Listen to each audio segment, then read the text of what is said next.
Hey, Lo-Ryders, it's Lois, and I want to talk about Destiny Payton and all the subliminals she's putting online in regards to Melody, Shari, and their relationship or friendship or lack thereof. First of all, I believe that Destiny is an envious person. Let's just get that out the gate, just clearly stated. And all these statements that I'm making are alleged and, in my opinion, with some actual factual. Okay. So, from everything that I've seen from Destiny Payton since she's come on the show, she is looking for someone to take care of her. Okay, Martel being her friend, he's going to take care of her because he's going to look out for whatever she's doing right, wrong, or indifferent, no matter what, because they're friends. He's got Destiny's back, so he's taking care of her in that aspect. In regards to LeBaric, she wanted that man to take care of her, but yet she's talking about him, alleged, and in my opinion, about he's not really that cool dude. He's basically a nerd, alleged, and in my opinion, which I don't think he's a nerd. I just think he knows what he wants. But Destiny felt that she was too good for this man because in one of her interviews a while back, she had stated that when they met, she was taking care of him, or she was the one that was financially stable. Well, what happened with your financial stability, Destiny? Okay, because if you're saying LeBaric spent all your money and then he kicked you to the curb, I don't believe you. Alleged and in my opinion. I just don't believe that. Okay, what happened to your financial stability?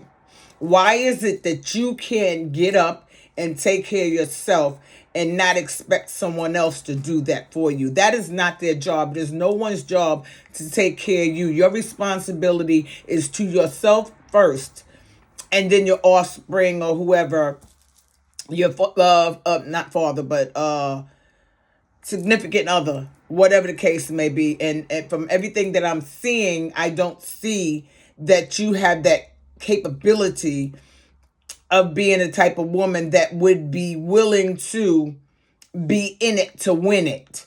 You want to be in it, but you want to be taken care of. You want to be provided for. You want to be on someone's arm like a piece of arm candy, but you don't want to put in the work. And you have to put in the work. I'm sorry. I'm a welfare mom. If you have to start over, sometimes that's what it takes. You have to start over. Every day you get up and put your foot on the floor, you have an opportunity to start that day over and to start your journey over and to start whatever it is that you're attempting to achieve over.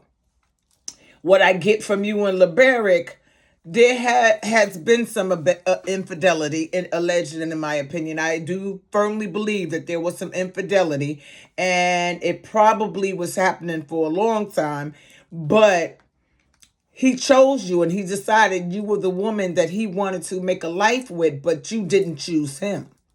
You chose yourself. So now you end up, excuse me guys, my eye is itching. You end up behind the eight ball now because you still can't stand on your own 2 feet. And you have a problem with the love and the adoration that other people are giving to Melody because Melody put in the work. Melody created a show which afforded you the opportunity to come on and earn money and present whatever you had to do on the platform. You chose not to do that. You chose to always have a chip on your shoulder with someone or about something. No one ever really knows what you're talking about because you're not clear and concise about what you're saying. Okay?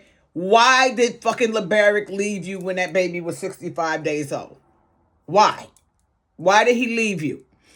You have yet to talk about that. But then you want to bring up the fact that there was some abuse in your relationship.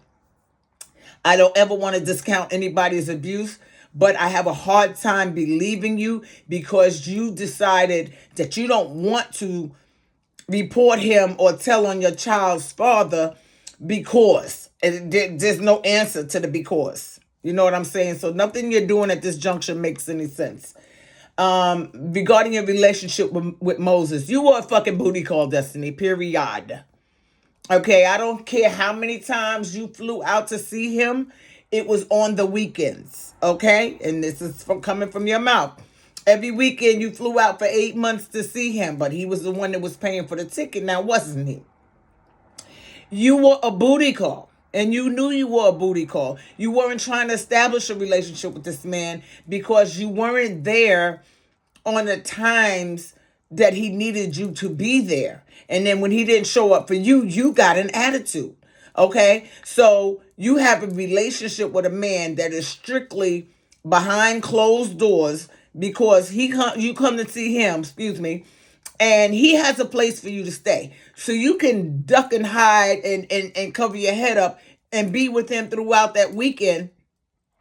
But when the dawn of Monday morning comes, you're back in Huntsville putting on a whole different persona. Okay? You were booty call, Destiny. Let's just be real clear.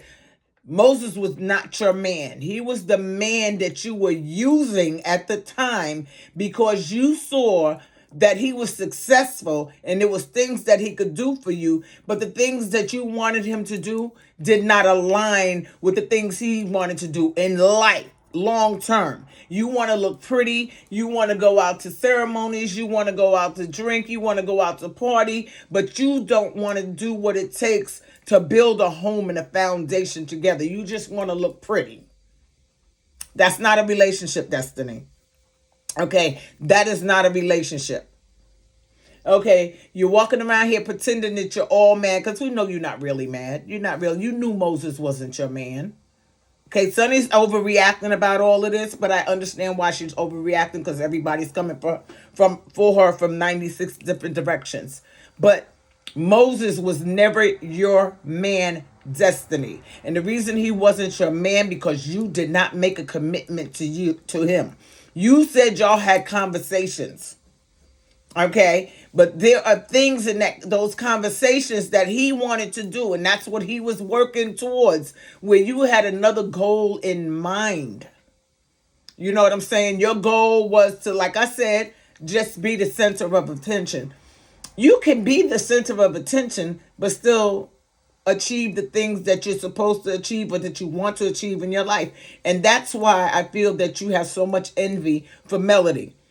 She has a village of people who are willing to support her because Melody was free and open with her life and the things that she was going through. And while she was telling us, the man, Martell Holt, your friend, that what she was talking about was actually playing out all of those things that Melody said that he was doing in live and living color. But you chose to be on his team. Then you chose to threaten Melody about the bodies and where the bodies was buried and all that other stuff. What did that do for you? I need to understand what that did for you, Destiny. Because even if you said where the bodies were buried, how is that going to deter her success or prevent God from laying hands on her shoulder and prevent people from supporting and loving her? I need you to explain that to me like I'm two, okay? Because what you're saying is just not making any sense to me. Nothing you're saying is lining up when it comes to your relationship with Melody Shari. And I'm not just looking at your relationship with Melody Shari. I'm looking at Kimmy's relationship with Melody Shari, Martell's relationship with Melody Shari, Letitia's relationship with Melody Shari, and how all of them had found a way to blame something else besides their actions, shenanigans, and machinations from ruining their friendship or friendships, so to speak. So you decided it was better to ride with the people who were already envious of Melody Shari's success. And so you chose the wrong horse. Let's just, come on now. You chose the wrong horse. Okay? You chose the wrong horse. So now you're out here throwing subliminals, but not giving full context and what the flip and dip you're talking about. Because I still don't know what you're talking about. What the fuck did LeBaric do to you? Why did he leave you? How did that man abuse you? These are the things that I want to know. All that little extra shit you throwing out to get sympathy, I'm just not buying it. Because you're writing a sentence, but there's no period at the end. There's no context to your sentence or your paragraph, or The stories that you're telling, they just don't line up. They just don't make any sense, Destiny Payton. You're blaming everybody else for your lack of success instead of looking in the goddamn mirror. And what the fuck is this big D energy shit? Do you know what big D energy is? Because I think you think that it's cute, I'm bad, I'm that girl. Well, no, that's not big dick energy or big D energy. Big D energy is taking care of your damn self. Being able to sustain your lifestyle and your child's lifestyle and a lifestyle that you are accustomed to or would like to live. You don't have big D energy. What you have is insecure little girl energy. Ain't nothing big about you but your eyes and your mouth, Destiny. Let's just be real clear about that. Okay? You don't have big D energy because even when you're talking about having big D energy, you sound intimidated because you know some of the things that you're saying are not truthful. And that's alleged and, in my opinion, with some actual and factual. You know what you're doing is just throwing out little tidbits here and there, but you're not making a full sentence or a full story or a full composition of what is actually going on. So you're leaving it to the viewers and the subscribers to speculate on what possibly could be going on in your life when you know full and goddamn well everything that is happening to you is because of you and you alone, Destiny Payton. You alone. You can't blame Moses for being successful and moving in the direction that he intended to move to in the first place. If you guys had these conversations, then you knew what direction he was moving towards and what he was expecting. He wanted a wife or a woman that was going to stand by his side and work hard with him, put her fingers in the mud and dig as hard as he did. And you chose not to do that because you were too motherfucking cute. You were too motherfucking cute to do that. Now look at you sitting out here looking stupid. You know, confronting a man who is now married to another woman who matched his energy, who matched his fly, who matched his grind, who's on the same page with him. And you out here pretending that you mad about that. You need to get off reality TV, get your shit together, and stop fucking with everybody else. Because you know damn well Moses ain't do shit to you, and neither did Melody Shari. The only person that did something to Destiny Payton is Destiny Payton. And until Destiny Payton can sit in the mirror and cuss her own self out and say, damn, I fucked everything up. I had the greatest opportunity of someone in my low financial status to come on a reality TV and produce whatever it is that I needed to produce to show my success. And I fumbled the bag on each and every fucking one of them.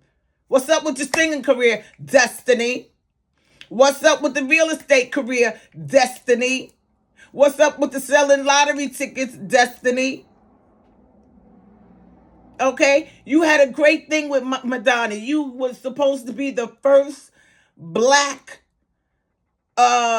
what do you call those damn things? I can't even know. Mid-K, what are they called? I don't even know what the hell it is because I go to Mid-K.